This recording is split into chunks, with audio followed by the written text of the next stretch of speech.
everyone, Sabrina here with a book review today while watching Storm Eunice fly around the place at the moment. We're getting away quite lightly compared with some, so I'm not complaining too much. But we have got a fence to fix again. Okay. And that's definitely moving the picture on the wall. Okay, that's not freaky at all. Okay, so my review today is on A Dark and Hollow Star by Ashley Shuttleworth. Apparently this is the first in a series. I had a look and it looks like there's going to be quite a few in this series. But we follow four main characters from the Fae world that is kind of in our world. So it's kind of like a contemporary Fae, massive, dark, evil thing going on though. The lead character on the cover is actually a disgraced Fury, who instead of being absolutely destroyed completely, because obviously immortals are not very easily destroyed, she has been basically banned to the mortal realm to serve her punishment for eternity. That happens very early on in the story, so I'm not spoiling anything. Her name is Nausicaa, which obviously I know how to pronounce because of the Ghibli film. Thank you very much. We then have, let me get this right, Behan and his bodyguard Aurelian, who are definitely got a thing going on. And then we have Arlo, she's half Fae, half mortal. It's complicated. And she's basically trying to prove that she can stay in the Fae world because her magic's not really manifested into anything that the Fae court reckons is worthwhile. We have lots of different courts going on in here. We have the Seelie court and the Unseelie court. We have the Spring court and the Winter court. And there's all this political shenanigans going on between them. So there's a lot of detail in this book. And certainly the first 50 pages were quite hard to read. If you do not like your world building at the same time that you're getting the plot and the character development, then this is probably going to be a bit of a slog for you. But actually, I really enjoyed being completely immersed in this world, learning all the history as we went along.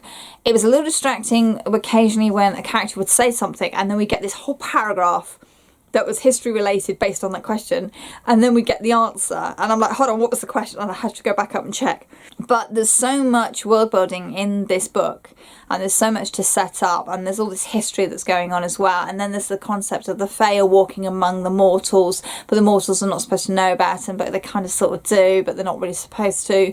And then all the rules that the Fae have to live by and everything, and then all the rules that the Faerie court puts on the fair folk and everything. And then the hierarchy of the whole Fae system. So you've obviously got the pure Fae, as it were, at the top, and then you've got like ordinary fairies, and then you've got the Fae folk who have got like a mixture of different blood systems. So there's all that going on as well. So there's loads to take in this. But you know what? I really like this. This was so good. The sexual tension between our two lead females is very enjoyable to watch unravel. That was fun. Our two lead males they're quite different to each other. I mean, one is like the goody two shoes prince who wants to make a difference because no one else is making a difference, and his bodyguard who is really sullen and kind of closed off for a lot of the book, and it's not until later on you find out why he's like that. There is obviously the big bad that's going on in here with the Reapers ripping out mortals' hearts and eviscerating them. It's nice, bloody and graphic. So yeah, if you're a bit queasy about that, careful. We do see sort of what the bad guy is doing. I'm not going to mention anything throughout the story, so you kind of have a heads up of what to expect or how things are progressing in the plot line. But actually it didn't detract from the enjoyment of the journey that the main four were taking to get to this end point, and I really liked it. I certainly will be picking up the next book in the series, which has another gorgeous cover, which should be really nice to read. I'm really looking forward to actually having more of this Fae-human dynamic, which I think has done really, really well. It's really accessible, but also really full of details and all that. So I've really liked it. And if you want like a sapphic romance and a gay romance, and you want sexual tension, and you want Fae, and you want questionable heroes, and you want all this big politics going on as well, then this probably is the book for you. Like I say, just stick with it for those first 50 pages where you learn the world. and you're away. This is one literally event after another, and it just drives along so beautifully with the character moments woven in. It's really well done. I've really enjoyed it. Dark and Hollow Star, have you read it? If not, highly recommend it.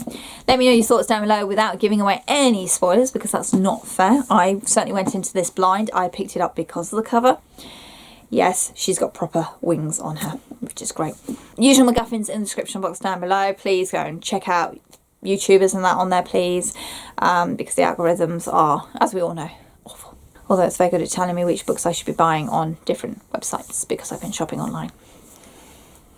Go figure. As always, thank you very much for watching. Happy reading. Be safe.